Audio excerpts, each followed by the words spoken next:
Hey everyone, I'm Dr. Christy Preddy-Franzak, and along with Dr. Julie Costin, we thought we would jump on and have a conversation, Julie, that is something we hear about all the time when there's a movement, a desire for inclusion.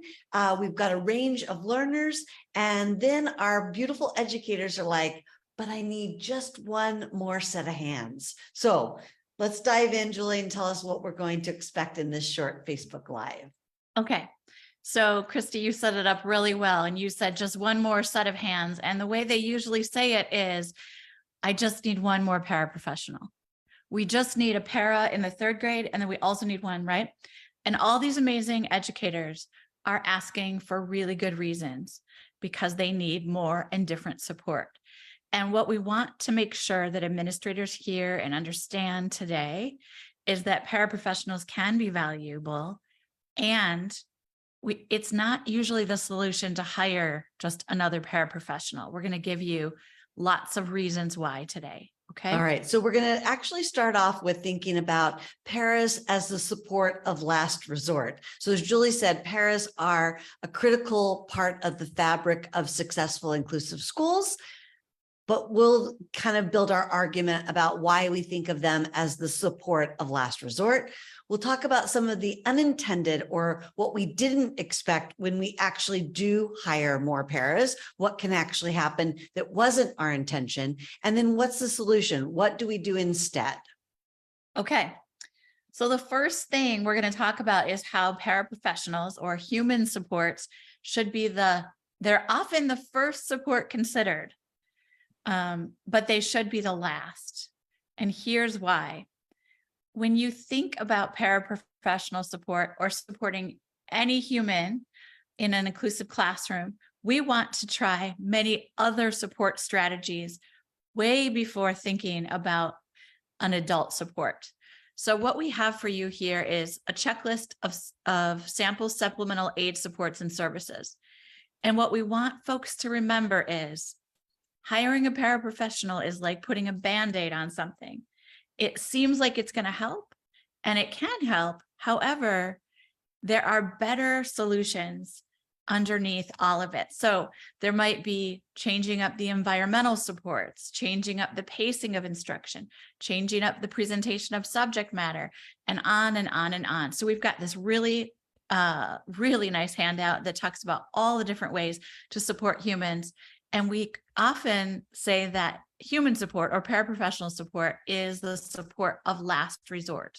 So we'll show you the handout. We'll do a walkthrough. So Julie, I'll share my screen here in a second. Okay. Let's talk about when and where people could use this handout. Like, is it something an administrator could use when people come to the office and say, I need, or an email or an IEP meeting? Because it could be different people who are asking for paraprofessional support. So let's talk about that first. How might we use the handout, and then let's walk through it. Yeah, so we might use it in, I don't know, hundreds of ways, but I'll pick a couple. Okay. Educators are going to find this very useful because it gives you a exhaustive list, or not exhaustive, but fairly extensive list. It's a robust list. Yeah. Supplemental aid supports and services. And so many of the educators are working so hard. And it's hard to think of what else could I try? What else could I do? How else could I build in support so we don't add on an adult?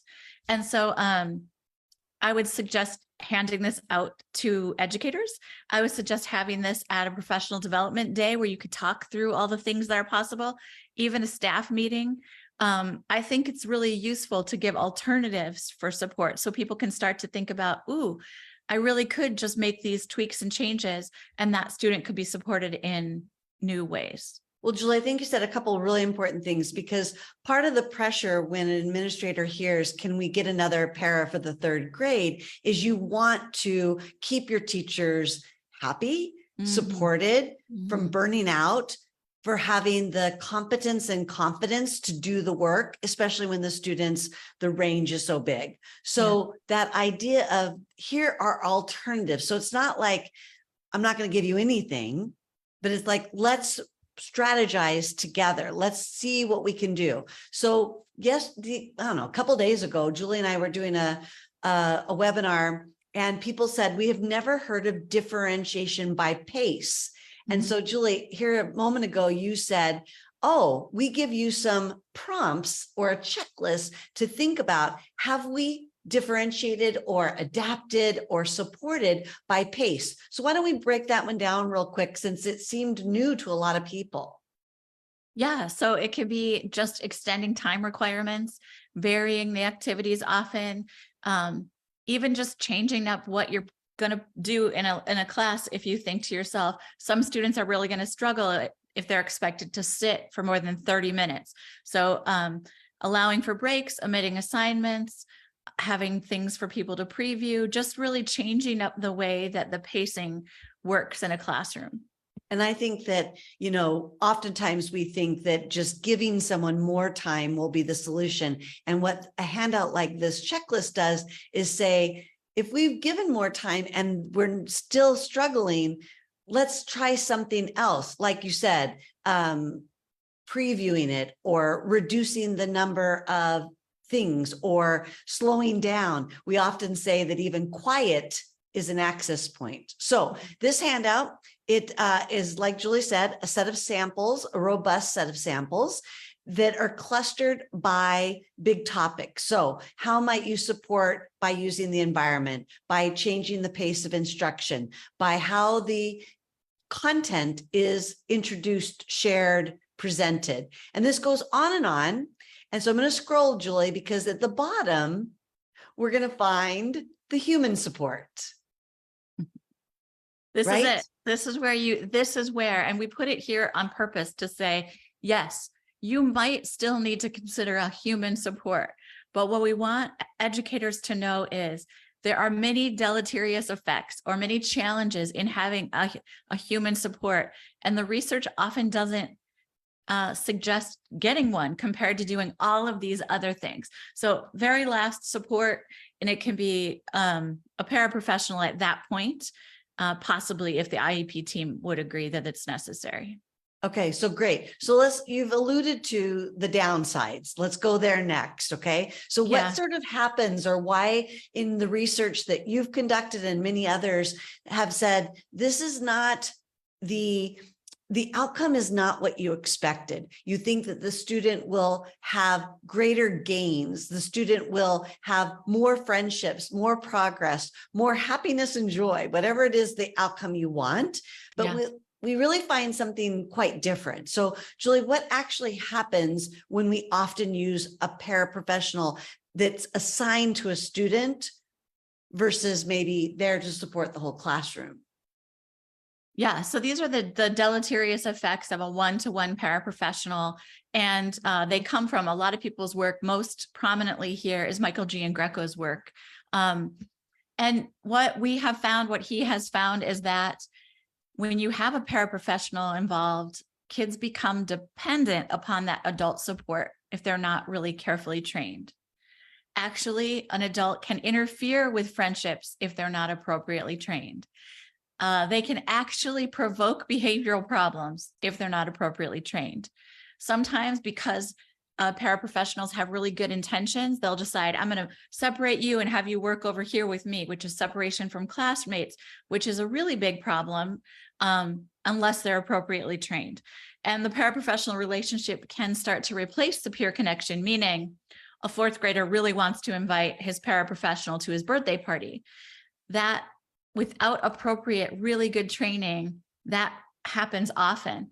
And then there's a very big stigmatization having an adult with you, following you, supporting you all day long. And there's an impact on belonging.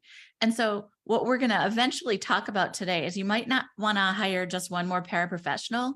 You might instead want to provide better training for the excellent paraprofessionals you have. So let's look at the next slide, Julie, because I think we need to bring in the voice of the para right now, who might be saying, we've been talking to administrators about, hey, you need to support students. Certainly, you need to be responsive to your teachers.